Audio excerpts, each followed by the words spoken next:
만트라의 힘, 끊임없는 성찰을 통해 마음속 올바르지 않은 인상들을 씻어버려야 한다. 나는 죄악과 욕망, 참 자아를 가리는 모든 방해물로부터 내 영혼을 지키기 위해 그리고 자연의 참된 본성으로 나아가기 위해 성찰한다.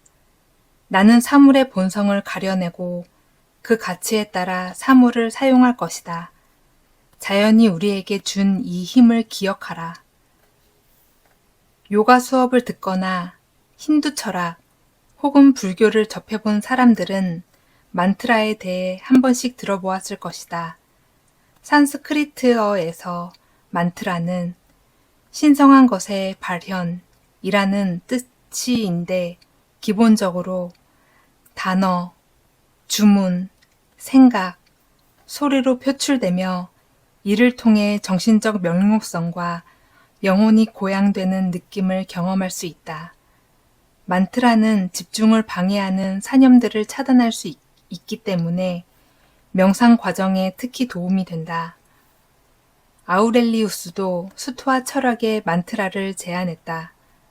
올바르지 않은 인상, 사념, 일상에서 부딪혀 오는 충동을 느낄 때 묵상, 응시, 그리고 기도를 통해 신성한 것의 발현을 경험하라고 했다. 그 본질은 다음과 같은 말로 표현된다. 사념이 들어오지 못하게 하는 힘이 내 안에 있다. 나는 진리를 바라볼 수 있다. 3가지 훈련. 지혜와 선을 기르기 위해 3가지 영역에서 훈련을 해야 하네. 첫 번째는 욕망과 혐오에 관련된 것이지. 욕망의 흔적을 놓치지 않고 살피며 항상 경계해야 해. 2번째는 충동을 따르지 않는 것이야. 이는 합리적인 이유를 따라 행동하고 부주의하지 않아야 함을 뜻한다네.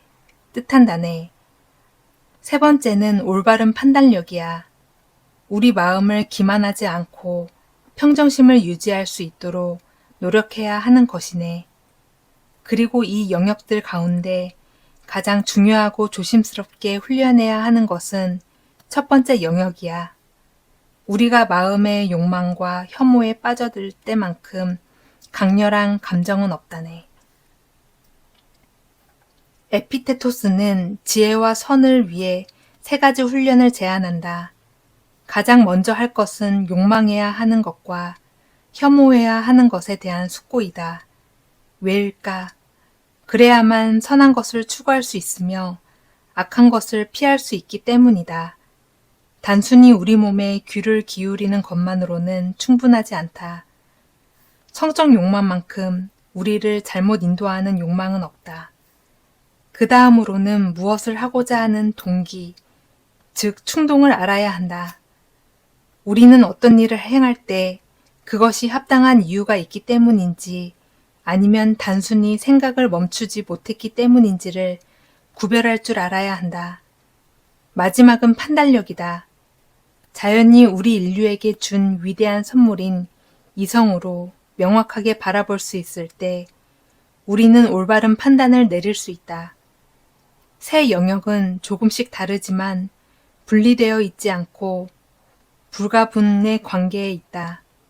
3 영역을 갈고 닦아 삶에서 실천할 수 있을 때 우리는 정신을 맑고 깨끗하게 할 수 있을 것이다.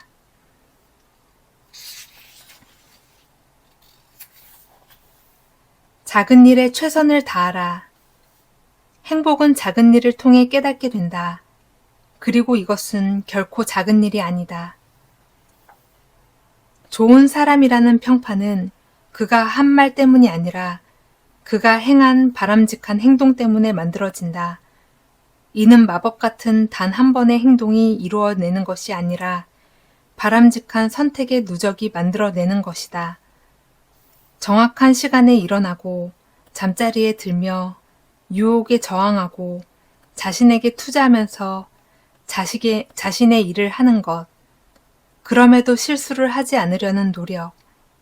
개별적인 행동은 작은 것들이지만 누적된 영향력은 절대 작지 않다. 오늘 우리 앞에 놓인 여러 선택에 대해 생각해 보자.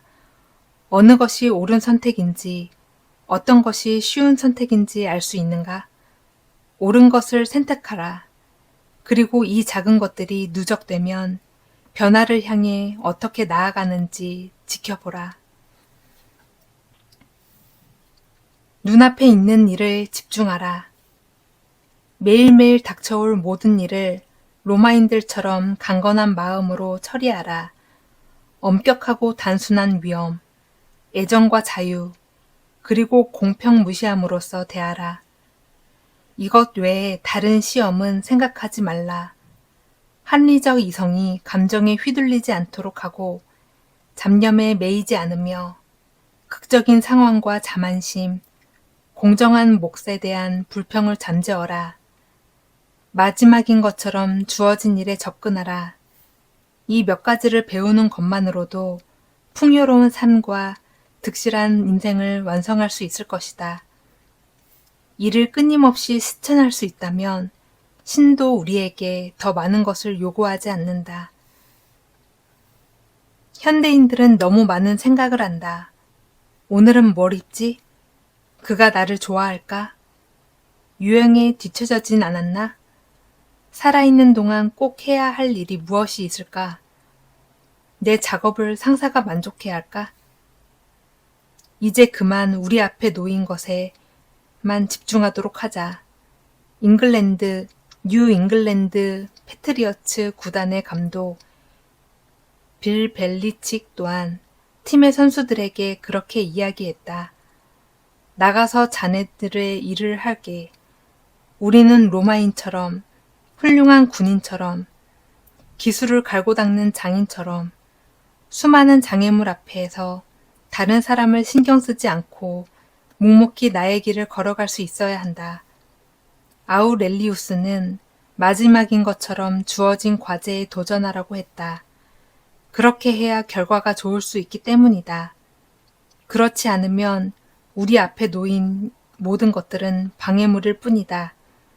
사념이 끼어들지 않는 한 우리에게 주어진 과제는 언제나 단순하다.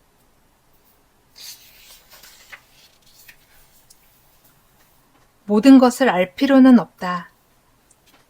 발전하고자 한다면 외적인 문제, 재물, 평판에 무감각해야 하고 그 속에서 어리석음을 볼 수 있어야 한다.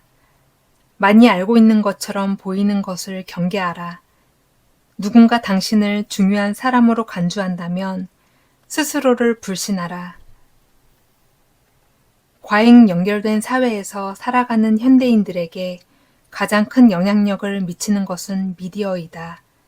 현대인들은 시청률이 높은 텔레비전 프로그램을 시청하고 세심하게 선별된 뉴스를 따라가며 이를 통해 삶에 도움이 될 만한 정보를 주고받는 것을 무슨 계명처럼 받아들이는 듯하다.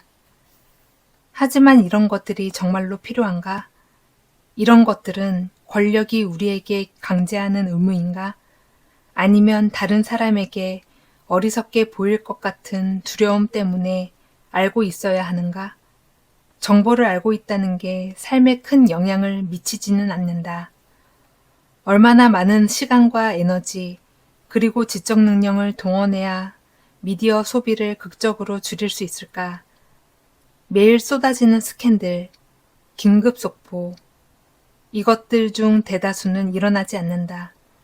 잠재적 위험에 더 이상 흥분하지 않도록 분노하지도 않으려면 얼마나 더 휴식을 취해야 할까? 가속 페달에서 발을 떼라. 과업을 완수하기 위해 철학을 탐구하지 말라. 환자가 눈병에 사용할 처방약이나 화상에 쓸 연고나 소독약을 찾듯 철학을 탐구하라.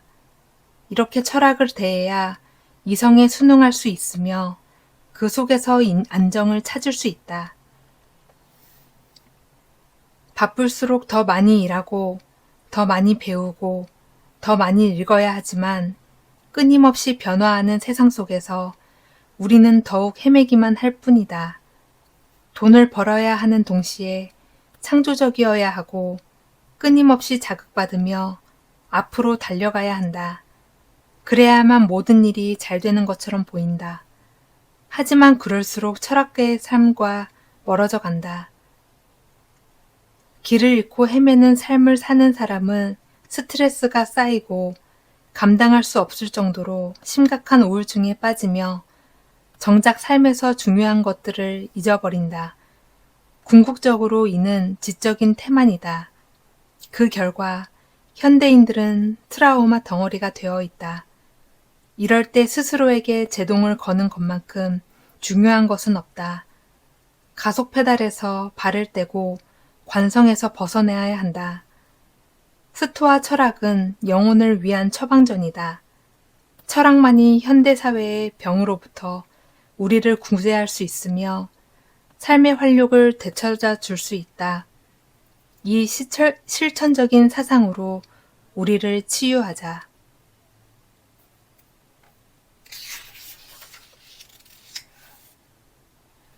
나는 언제 열정을 느끼는가? 자유인이 일하는 법.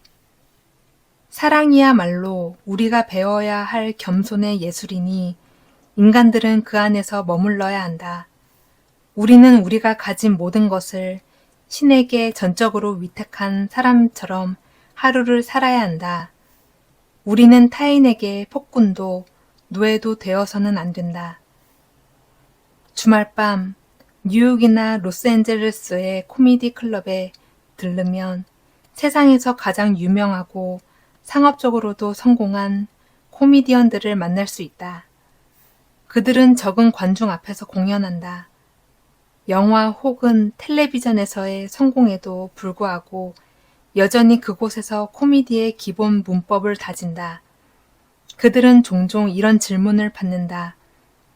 왜 아직도 이렇게 소규모의 공연을 하시죠? 그들의 대답은 한결같다. 내가 제일 잘하는 일이니까요. 이 일을 가장 사랑하니까요. 관객들과 직접 소통하고 싶어서요. 그 코미디언들은 대형 무대에 오르고 영화와 텔레비전에 출연하는 것만을 일이라고 생각하지 않는다. 코미디를 사랑하는 그들은 작은 곳에서도 활기가 넘친다. 이들이 바로 아우렐리우스가 말한 자유인이다. 당신에게는 충분한 시간을 들여서 사랑할 만한 것이 있는가? 노력을 쏟아부을 수 있다면 그것 자체가 휴식이 될 수 있는 것은 무엇인가? 사랑이 곧 재능이다. 사랑이 장인을 만든다.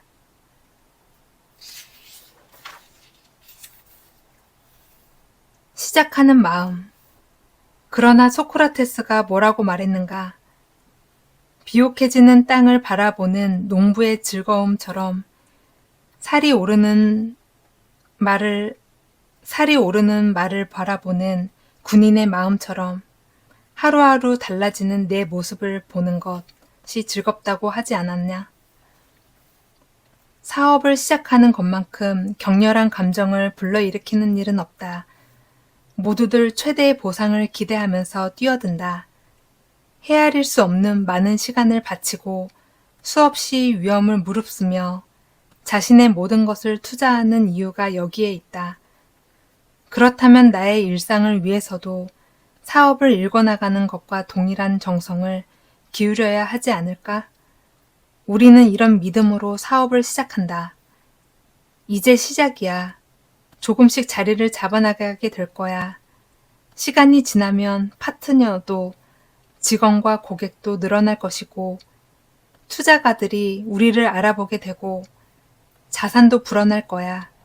사업이 번창할 것이란 믿는 것처럼 자신이 발전할 수 있다고 믿는 것이 이상한 일인가?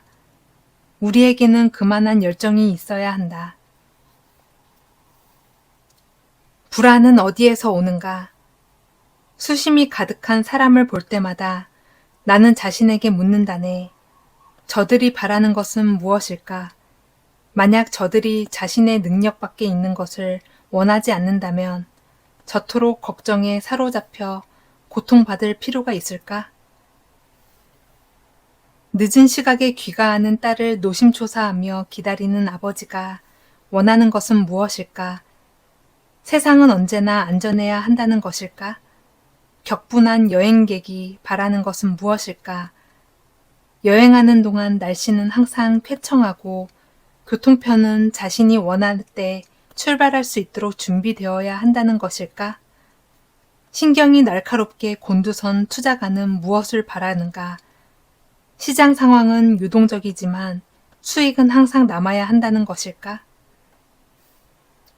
위에 든 예시의 공통점은 모두 자신이 원하는 대로 통제할 수 없는 상황이 변하기를 바란다는 점이다. 통제 밖의 것을 바라지 말라. 불안과 초조에 시달리느라 신경질적으로 변한 우리는 걱정과 불안으로 고통받는다.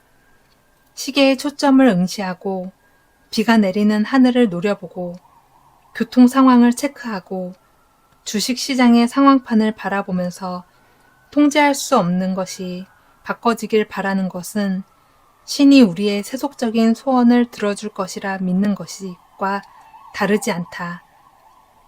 걱정에 사로잡힐 때 스스로 질문을 던져라. 나의 내면이 실타래처럼 꼬인 이유는 무엇인가? 나의 불안은 통제할 수 있는 것인가? 그리고 다시 이렇게 물어라. 지금 이 불안이 나에게 조금이라도 도움이 되는가?